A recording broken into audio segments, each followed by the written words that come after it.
Welcome back to America Decides. In his final speech to the United Nations General Assembly, President Biden said he sees the world's challenges, but has hope there's a way forward. He also emphasized his support for Ukraine in its war against Russia. The good news is Putin's war has failed, and at his core aim.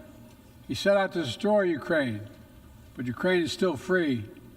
He set out to weaken NATO, but NATO is bigger, stronger, and more united than ever before. Weijia Jiang joins us now from the United Nations in New York. And Weijia, we know you spoke with the NATO Secretary General about a range of issues today, including the war in Ukraine. What did he have to tell you?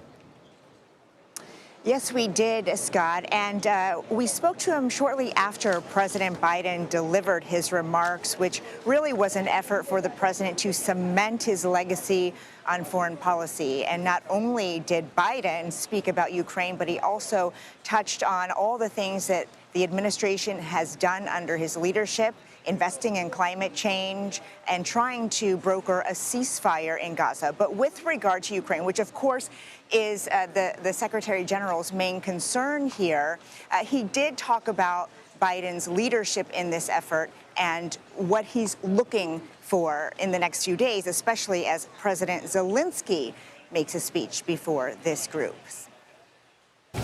President Zelensky has been very clear about what he believes could help him win, and that is the use of long-range missiles into Russia. Of course, you know what Putin has said about that. He said if the West allows that to happen, then that would mean the West is now in the war with Russia. But you recently called his bluff on this because you said we've heard these sorts of things from Putin before. So do you not take his words at face value here? He has threatened us again and again since the start of this war, when we delivered advanced artillery, advanced battle tanks, fighter jets, and now he threatens us again. He tries to coerce us from supporting Ukraine. We need to remember what this is. This is a war of aggression. Russia attacked another country. That's a blatant violation of international law. According to international law, Ukraine has the right to self-defense, and that includes also the right to strike legitimate military targets on the territory of the aggressor, Russia. Some allies have no restrictions on the use of their weapons.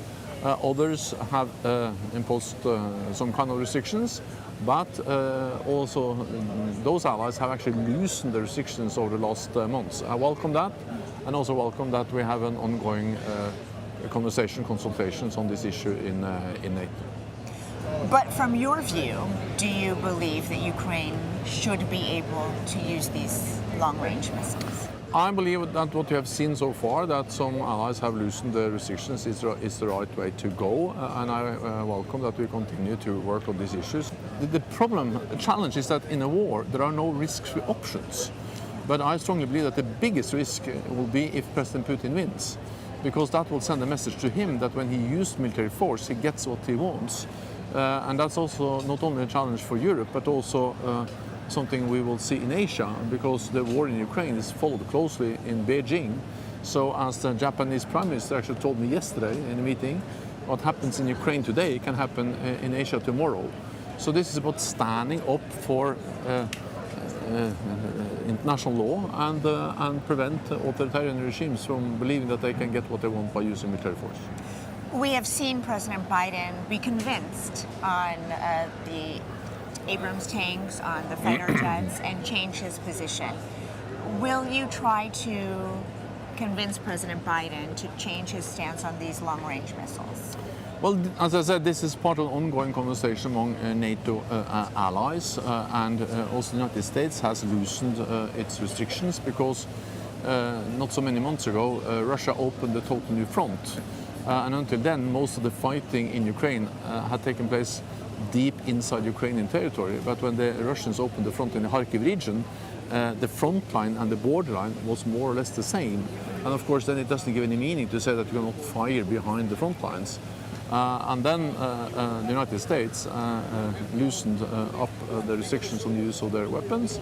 And I think it's absolute value in now seeing if there are so the potential of loosening up even more. But again, I think these conversations should take place among allies. That's the best way of addressing these issues. Of course, a parallel conversation is whether Ukraine will ever be able to join NATO. What do you say to that? Well, Ukraine should and must join NATO. They have made it clear they would like to join NATO. NATO also made it clear that they should become a member. So what we are discussing is not if, but when. And I think we need to understand that at some stage this war has to end. And when the war ends, we need to be sure that this is really the end. Of course, there is another conflict going on in Gaza, and NATO does not have a unanimous agreement, the countries, about the approach.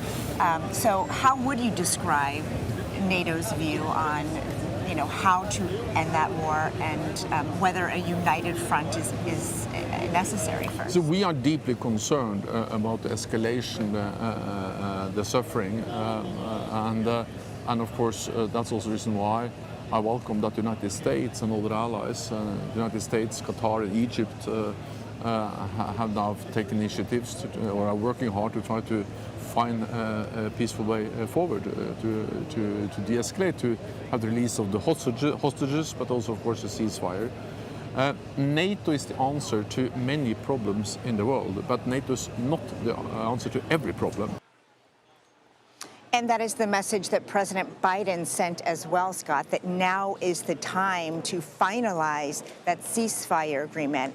And one other note, President Biden, even though this is not a political speech, did get a bit nostalgic, and he had a message to foreign leaders. He said that some things are more important than staying in power, and it's the people who matter the most. That, of course, is significant given the fact that he stepped down from the top of the Democratic presidential ticket, paving the way for Vice President Harris. Scott. Busy day at the UN in New York. Weijia Jiang, thank you very much.